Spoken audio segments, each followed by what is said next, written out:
Good evening, friends. It's very heartening to see all of you in such large numbers here.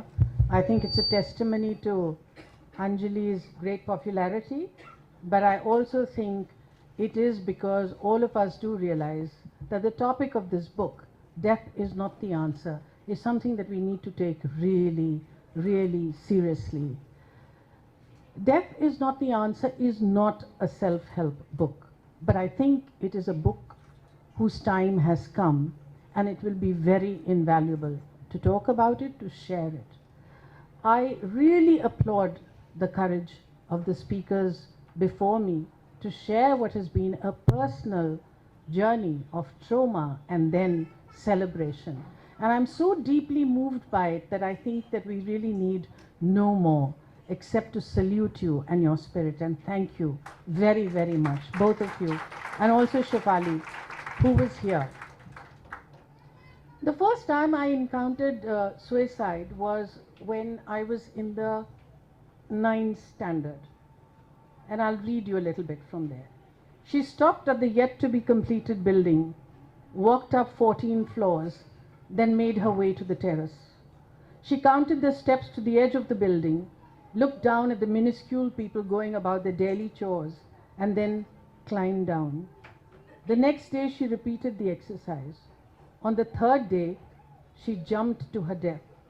She was my classmate, bright, intelligent, vivacious. The school was stunned into silence. Then the gossip mill started doing the rounds. She was a lesbian, and that explained her suicide. Till this day, I have no idea whether that conjecture was true or not. But even if she was, so what? The cruel fact is that at the age of 14, she had no one to guide her or talk her out of the darkness she felt engulfed by. Suicide fundamentally is an escape from an unbearable situation that is ironically a self-protective move, writes Dr. Anjali Chhabria. Self-protective? If only. If only. Be it a broken heart, insecurity, failure in an examination, financial constraints, rejection from a friend, standing atop a building and jumping to your death should not be the way out. There is help, seek it. This is the message which not just the youth but all individuals who are vulnerable need to understand.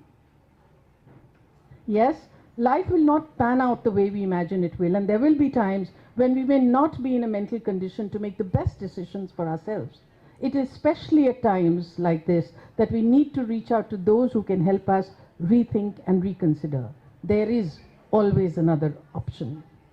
It has been said here before that in our society there is this unspoken fear that the minute you talk about a mental illness, people will look at you as mad and they will make fun of you, they will deride you, which is why people do not treat mental illness in the same way that you would a physical illness. You would, if you had a heart problem, you would go to the doctor. If you had a headache, you would go to the doctor. So why, when it is a physical, when it is a mental illness, do we worry about it so much? This book is an attempt to make us understand that there should be absolutely no shame attached to it. And one of the things that Anjali told me that came as a real surprise to me was when I said that, you know, how do we recognize that somebody is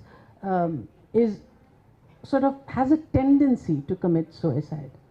And she said they talk about it.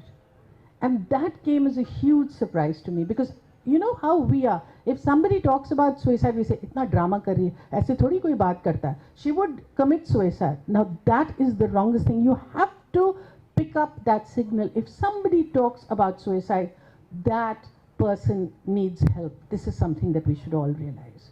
In recent times, it's been said a lot that there are so many actors who are committing suicide.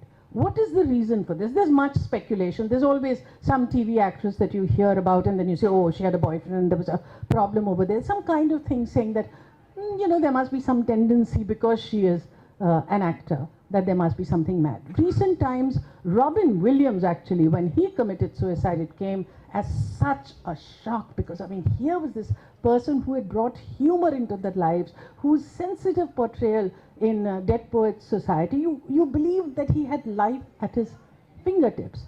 I have my own understanding, and that's what I'd like to share with you. Acting is a very demanding profession.